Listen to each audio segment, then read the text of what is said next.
సరే ఎంతో మందికి ఆరాధ్య దైవం, చాలా మందికి కుల దైవం, చాలా మందికి ఇంటి దైవం ఇలా ఉన్నటువంటి తిరుమల తిరుపతి దేవస్థానానికి సంబంధించినటువంటి లడ్డూ ప్రసాదం విషయంలో అది కల్తీ జరిగిందని ల్యాబ్ రిపోర్ట్ కూడా వస్తూ ఉంది, బయట చూస్తూ ఉన్నాం. ఇలాంటి పరిస్థితులు ఎందుకు దాపురిస్తున్నాయి? హిందూ సమాజం మొత్తం వాస్తవమైనట్టయితే ఇంతకంటే నిర్ఘాంతపోయే పరిస్థితి ఇంకోటి లేదు. భ్రాంతికరమైనటువంటి వార్త నిజమైతే. ఎందుకంటే భారతీయ సంప్రదాయంలో ఇది ఒక మహిళ శాకాహారంలో మాంసం కలవటం అన్నది, అయితే భగవత్ ప్రసాదంలో మాంసమో లేకపోతే మాంసకృతిలో యానిమల్ ప్రోటీన్ లేకపోతే యానిమల్ ఫ్యాట్ కలవటం అన్నది ఊహించడానికి కూడా సాధ్యం కాదు. పాశ్చాత్య దేశాలకు ఇది అర్థం కాదు.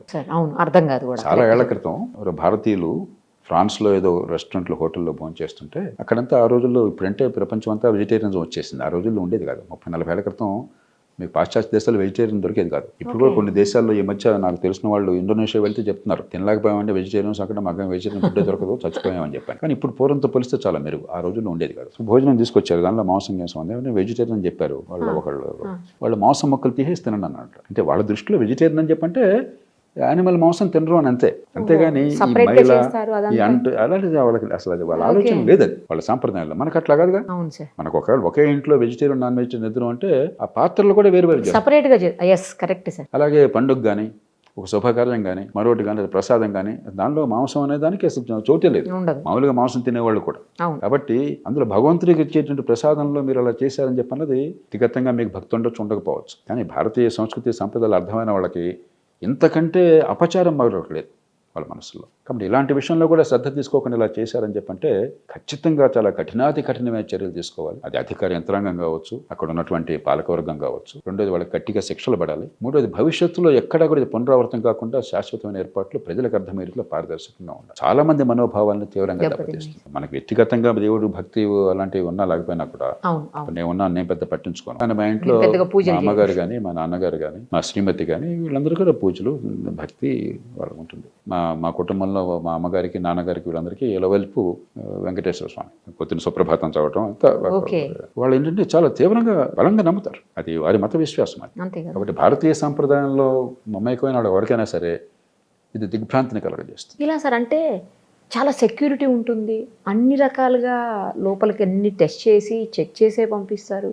ఇలాంటివి ఎలా వచ్చి ఉండొచ్చు సార్ లోపల? మరి నేను ఇక్కడి నుంచి చెప్పలేను.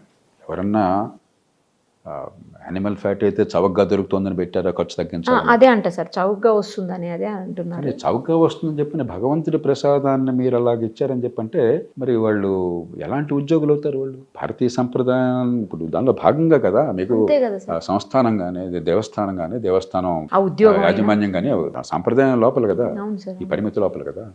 మరి దాన్ని అంత అలవోక తీసుకున్నారని చెప్పంటే దాన్ని క్షమార్హం కాదు. ఏ కారణంగా చేసినా కూడా క్షమార్హం కాదు. భారతీయ సాంప్రదాయంలో శాకాహారం అన్నది ఈ భగవంతుడి ప్రసాదం గారిలో అది ఇంకొక మార్గం లేదు. అసలు దాన్ని ఇంకో రకంగా ఆలోచించడానికి ఊహించడానికి సాధ్యం కాదు. మన భారతీయ సాంప్రదాయం ఏమాత్రం పరిచయం ఉన్న వాళ్ళకైనా సరే. కాబట్టి దానిలో ఈ మాత్రం జాగ్రత్తలు తీసుకోలేదంటే ఖచ్చితంగా నేర సమాన నిర్లక్ష్యం ఉన్నది. దానిలో ఏమాత్రం అనుమానం లేదు. ఇక ముందు జరగకుండా చూసుకోవాలి. దీని నుంచి ఇప్పుడు భగవంతుడి సంగతి పక్కన పెట్టేద్దాం. భగవంతుడికే ఇంత కల్తీ జరిగితే మనం కొనే సామాన్లో ఎంత కల్తీ ఉందో కాబట్టి ప్రభుత్వాలు తన ప్రాథమిక కర్తవ్యం కనీసం ఆహారంలో ఈ విషయాలు కలపకుండా లేదా కల్తీ లేకుండా నివారించడం. అది జరగటం ఈ దేశం ఆహారంలో కల్తీ అనివార్యంగా అయిపోతుంది ఈ దేశం. ఉదాహరణకి ఈ మధ్య నేను విన్నాను, పసుపు ఉంది. పసుపు కూడా మన పవిత్రమైనటువంటి వాటి భారతీయ సంప్రదాయంలో పసుపు చాలా పవిత్రంగా చూస్తుంది. దానికి సైంటిఫిక్ బేసిస్ ఉందా లేదా పక్కన పెట్టి, పసుపు లేకుండా హైందవ సంప్రదాయంలో మేము నడవదు. పూజ నడవదు, కూర నడవదు. పసుపులో ఏం చేస్తున్నారు? రంగు బాగా పసుపు రంగు కనిపించాలని చెప్పని లెడ్ ఎసిడేట్ కలుపుతున్నారట చాలా చోట్ల. లెడ్ ఎసిడేట్ విషం లక్షలాది మంది పసిపాపల మెదడు నాశనం చేస్తున్నది, ఎదుగుదల ఆపేస్తున్నది. కేవలం పసుపుని అమ్మడం కోసం, రంగు కోసం అని చెప్పని. దీన్ని కూడా ప్రభుత్వాలు పట్టించుకుంటున్న దాఖలాలు లేవు. బంగ్లాదేశ్లో పదవి కోల్పోయినటువంటి ప్రధానమంత్రి షేక్ హసీనా గట్టిగా పట్టించుకుని ఆ దేశంలో పసుపు కల్తీ లేకుండా చేసిందని చెప్పి వాడు మంచి పేరు వచ్చింది. మన దేశంలో దాని గురించి పట్టించుకోరు. కాబట్టి భగవంతుడికి ఇచ్చే ప్రసాదంలోనే కల్తీలు ఎంత భయంకరంగా ఉంటే మరి సామాన్యులు తినేటువంటి భోజనంలో కల్తీలు ఎంత ఉందో అర్థం చేసుకోవాలి. కాబట్టి ఇది ఖచ్చితంగా టీటీడీలో ఏం జరుగుతుంది అనేది పరిష్కారం కావాలి. గతంలో జరిగిందానికి శిక్ష పడాలి. కానీ దీన్ని ఒక అవకాశంగా తీసుకుని మనం తినే ఆహారంలో కనీసం పెద్ద కల్తీలన్నా నివారించాలి. ఏదో మామూలు రంపపొడి వేసారండి అని చెప్పంటే పెద్ద నష్టం ఉండకపోవచ్చు. ఇది అట్లా కాదు. విషం. పాలు కూడా సార్, విషం కలుపుతున్నారు పాలలో. మరి డిటర్జెంట్ కలుపుతున్నారు, కొన్ని చోట్ల రకరకాలు వస్తున్నాయి. యూరియా కలుపుతున్నారు సార్ కొన్ని చోట్ల. కాబట్టి ఎప్పటికైనా ప్రభుత్వాలు తమ పని తాను చేయడం మొదలెట్టాలి.